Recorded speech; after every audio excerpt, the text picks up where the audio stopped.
Hello, I am Dr. Amanda Stevens, and I am the study coordinator for the course study in the US, Canada, and the UK. And my job today is to briefly go over the study with you, go over the study design, so that you, as practicing chiropractor in Canada, can decide if it's something that fits in within your clinical practice and fits in within your goals, and if you want to participate. And if you do, then we will follow up from there. So to start, we know a lot about spinal pain. We've learned a lot in the last few years, especially when it comes to adults. But for adolescents, there is a gap. And this is not just in spinal pain. This is in all healthcare. It's been identified as an area that really we need to improve. This population has been really highlighted even throughout the pandemic, and how health concerns impact them differently than they do younger children or how they do adults. And so we want to learn more about that, and especially in spinal pain. As chiropractors, we're well poised to answer these questions and to really lead the way in the understanding of spinal pain in adolescents. One of the things we do know about spinal pain in adolescents is that it does put them at risk of becoming adults with spinal pain in the future. And so wouldn't it be nice if we were able to have some prognostic capacity to know who those adolescents are who are going to recover and live happily ever after, and who those adolescents are who are going to become more recurrent or chronic pain patients into the future? And wouldn't it be nice if we knew what the burden of spinal pain was on these adolescents? How is it impacting their sleep, their studies, their sport participation, and their health in general, so that we can better support them? Those are the big questions that we would love to be able to answer, and hopefully will be able to answer in the years to come. But in order to be able to answer those big questions, we need to do a feasibility study to know, is this study design going to work to answer those questions? Are we able to recruit practitioners who are able to recruit patients and invite eligible participants to the study? And do those adolescents, are they willing to answer our questions, to fill out our questionnaires, and will that answer those questions? So that's what this is. The Canadian cohort, as part of the feasibility study, is aiming to recruit 45 patients. Each cohort is aiming to recruit 45 patients as part of the feasibility study, so that we know what kind of resources it's going to require to do a bigger study someday, hopefully not in the not too distant future. So step one is to recruit chiropractors. That's what this video is about. And if after you watch this video, you're interested in starting recruiting patients or inviting patients to the study, then you can email me and I will send you this link right here that will take you to the chiropractor's consent form, consent to participate in this study. Once that form is signed, then I add your name to a drop-down list for the patients to click on when they sign their consent form, so that we know who to send the chiropractic questionnaires to. So let's jump right to the punchline. Before I explain anything else to you, here is what we're asking for.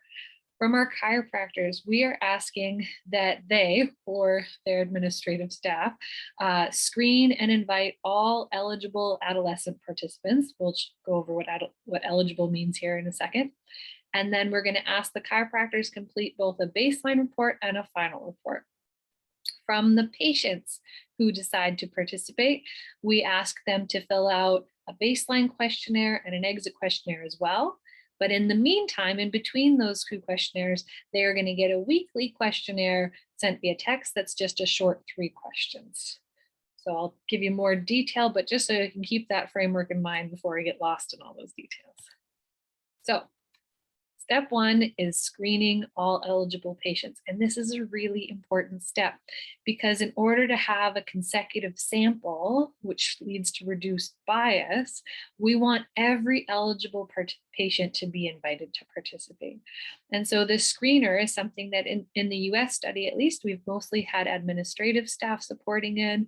And really, it's a 30-second little questionnaire that's going to ask them some basic pieces about their spinal pain, their current complaint, so that we can find out if they're eligible for the study or not. The eligibility criteria basically, are they 12 to 17 years old? Are they experiencing spinal pain as opposed to extremity pain or something different? Are they ranking that spinal pain as a 4 or above on the numeric rating scale? And did this episode start within the last 6 weeks and they were pain free before that? It doesn't have to be the first time they've ever experienced spinal pain, but this episode is a new episode. Also, doesn't need to be a new patient, it's just a new episode of spinal pain. We would also exclude them if that spinal pain was related to a motor vehicle accident or worker comp case. That's just because more legal issues on that side of things. We would also rule out serious pathology, meaning fracture or infection or cancer, because those do present and respond quite differently than other musculoskeletal concerns. But it's totally okay if it is in conjunction with other issues, if it is like if they have headaches, or if there's radicular pain or not, that's okay. If it's a sporting injury or insidious, that's okay. It's kind of all inclusive, just in the basic musculoskeletal spinal pain piece. Now, the reason why I think the screener is really important, other than just limiting the amount of bias and helping us get to our 45 patient goal as soon as possible, is because we get a lot of information just from the screener. When you complete and submit the screener, we get to find out if they weren't eligible. Is it because they're coming in with knee pain and we're seeing more adolescents with extremity pain at chiropractic offices? Is it because this pain's been going on for longer than 6 weeks and we're seeing adolescents with more of a chronic issue? Or is it because they said they didn't want to participate in it because the questionnaires were too long and they didn't want to do it? So it's really informative for us to just get in the habit of doing these screeners. We try to make it easy, so you have lots of ways of doing this. You can do them in your office, you can do it over the phone, you can have it screened at the time of booking or when they're coming in for their visit.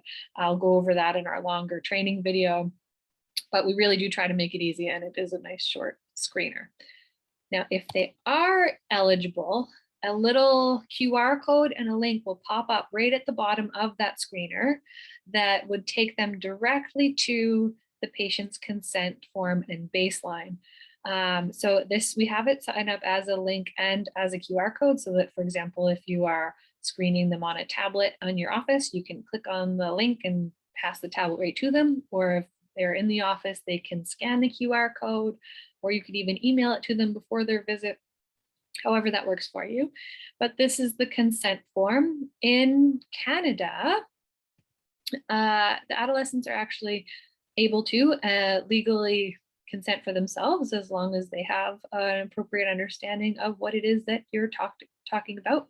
And so the first question that'll pop up will say, does the adolescent have decision-making power? 99% of the time that is going to be a yes, unless there is some intellectual impairment or for some reason you deem that this adolescent is not able to understand what you are asking them of when you're asking them to participate in the study. So the adolescent signature is required. There is also a space on there for a parent signature, and certainly if the parent is present, we encourage you to have them involved in this conversation and to sign as well. Although technically it is the adolescent that is the decision maker in the majority of cases.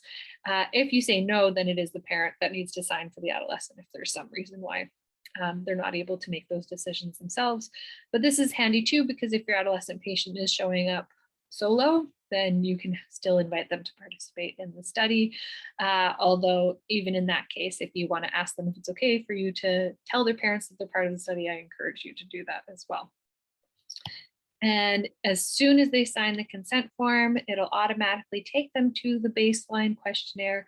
The baseline questionnaire, it says 14 pages here, but keeping in mind that this is an electronic questionnaire, these aren't regular pages. Most of them are just charts where they get to just click their answer.